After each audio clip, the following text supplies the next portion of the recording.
नमस्कार। बसपा की सुप्रीमो मायावती जी इस इधर एक लंबे समय से वही बात कह रही हैं जो बात उनकी दृष्टि से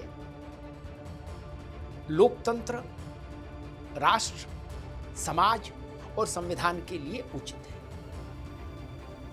और इसमें वो पार्टी लाइन के चक्कर में नहीं पड़ रही ना। इसीलिए शायद उनके इस रुख को कई बार ऐसा हो रहा है कि भाजपा या सत्ता पक्ष की तरफ झुका हुआ बताया जा रहा है। ये सच है कि कई बार उनकी प्रतिक्रिया किसी भी बड़े ज्वलंत मुद्दे पर विपक्ष की प्रतिक्रिया से मेल नहीं खाती, और मायावती जी को इसमें कोई हिचक भी नहीं। वो इसलिए, सिर्फ इसलिए कि वो विपक्ष में है, सत्ता में नहीं है, इसलिए सही को गलत कहें, ऐसा वो नहीं कर रही एक लंबे अरसे से। इसलिए मायावती की भूमिका पर बार बार चर्चा हो रही इस देश में। ताजा उदाहरण, राष्ट्रपति महोदया पश्चिम बंगाल गई,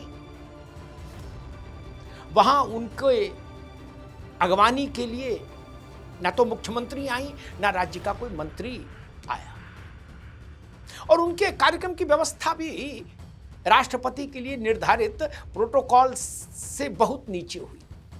प्रोटोकॉल का उल्लंघन हुआ।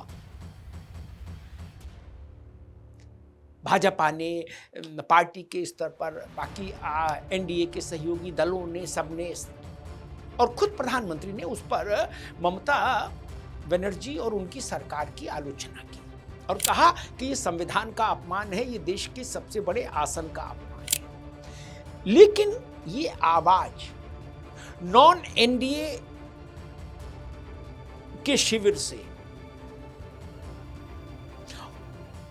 केवल और केवल बीएसपी की सुप्रीमो की तरफ से आई कि राष्ट्रपति की मर्यादा का उल्लंघन नहीं होना चाहिए, राष्ट्रपति का सम्मान बनाए रखा जाना चाहिए और उसमें दलीय राजनीति नहीं आनी चाहिए आड़े। सीधा सपाट दो टूक। ये बोलने का साहस कांग्रेस ने नहीं जुटाया, ये बोलने का साहस समाजवादी पार्टी ने नहीं जुटाया, डीएमके ने नहीं जुटाया, आरजेडी ने नहीं जुटाया, किसी ने नहीं जुटाया। केवल मायावती ने कहा कि राष्ट्रपति सर्वोच्च हैं और उनकी सर्वोच्चता का सम्मान होना चाहिए। आप सोचिए, ये साहस विपक्ष में रहते हुए जुटा पाना बड़ी बात हो जाती है। और केवल यही विषय नहीं, बीएसपी सुप्रीमो का एक पूरा इधर कुछ वर्षों का आप ट्रैक देखिए तो आपको समझ में आ जाएगा।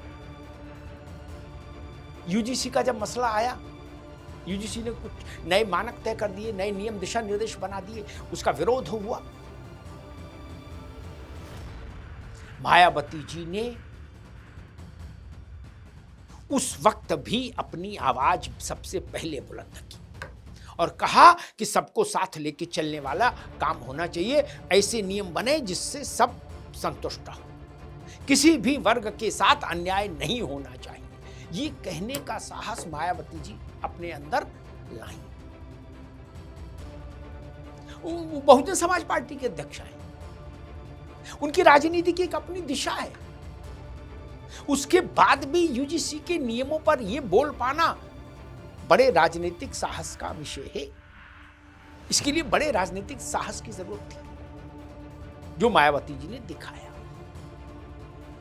ऐसे तमाम प्रसंग हैं, कम से कम पिछले 2 साल से तो मेरे जहन में ऐसे तमाम प्रसंग हैं जहां मायावती जी ने वो बोला जो विपक्ष के अन्य दल नहीं बोल पाए, क्योंकि वो केवल दलीय राजनीति की सीमा में फंसे रहे।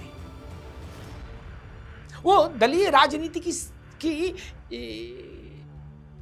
मुंडेर को कभी लांघ ही नहीं पाए, उसकी चौहिद्दी को कभी लांघ ही नहीं पाए बाकी दल। मायावती ने लांघा है। चाहे संसद में हंगामे का प्रश्न हो, मायावती जी की टिप्पणी आएगी तो यही आएगी कि संसद हंगामे का स्थान नहीं है, पक्ष विपक्ष को मिलकर संसद चलाने का रास्ता खोजना चाहिए। ये साहस, इस तरह की टिप्पणियां आपको नेता से स्टेट्समैन बना देती हैं। आप नेता से एक दर्जा ऊपर हो जाते हैं, तब आपके दृष्टिपथ में राष्ट्र होता है, दल उसके बाद होता है। और अभी वही मायावती जी की अभी की कुछ वर्षों की अभिव्यक्तियां वैसा ही चित्रण कर रही हैं कि उनके चिंतन में, उनकी वैचारिकी में अब दल से पहले राष्ट्र है। एक भी ऐसा वक्तव्य आप नहीं दिखा सकते पिछले 2-3 वर्षों में मायावती जी का, जिसमें मायावती जी ने उत्तेजना फैलाने की कोई कोशिश की हो, कोई सांप्रदायिक तनाव पैदा करने की कोशिश की हो, किसी एक संप्रदाय का तुष्टीकरण करने की कोशिश की हो, तुष्टीकरण की, अपीजमेंट की पॉलिटिक्स को इंडोर्स किया हो कहीं खड़े होकर, या जातीय टकराव और जातीय तनाव पैदा करने की कोशिश की, पता नहीं। जिस वक्त उत्तर प्रदेश में पीडीए का शोर हो रहा है राजनीतिक आंगन में, उस वक्त भी मायावती वैसी उग्र जातीय राजनीति की पटरी पर चलती नहीं दिख रही उनकी पार्टी। वरना उनके लिए तो ये हो कि भाई काउंटर करना है पीडीए का, तो हम इससे उग्र जाति राजनीति करें। लेकिन मायावती ने वो रास्ता नहीं चुना। मायावती ने कहा कि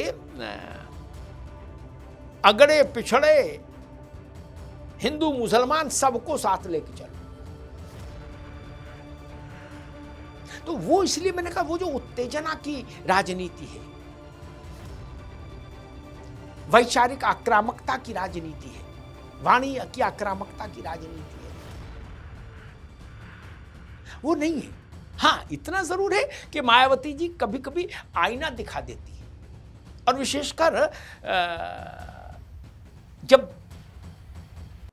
कोई दल दलितों की रहनुमाई का दावा करने लगता है तो मायावती जी उसके इतिहास को जरूर सार्वजनिक कर देती हैं कि पूर्व में इस दल ने दलितों के साथ क्या व्यवहार किया था, या इस दल की जब सरकार रही तो दलितों के साथ क्या व्यवहार हुआ। समाजवादी पार्टी ने जब कहा कि हम कांशीराम जी की जयंती मनाया करेंगे हर वर्ष,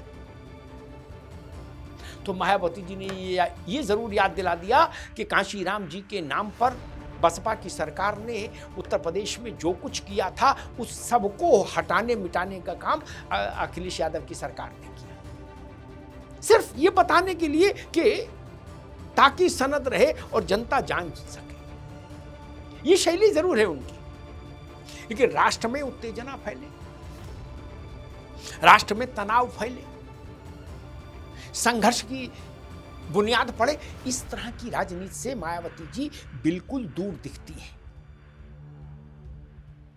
और आप सोचिए, अगर वो राष्ट्रपति महोदया के अपमान के विषय पर मौन हो रहती मायावती जी तो भी कोई नुकसान नहीं था।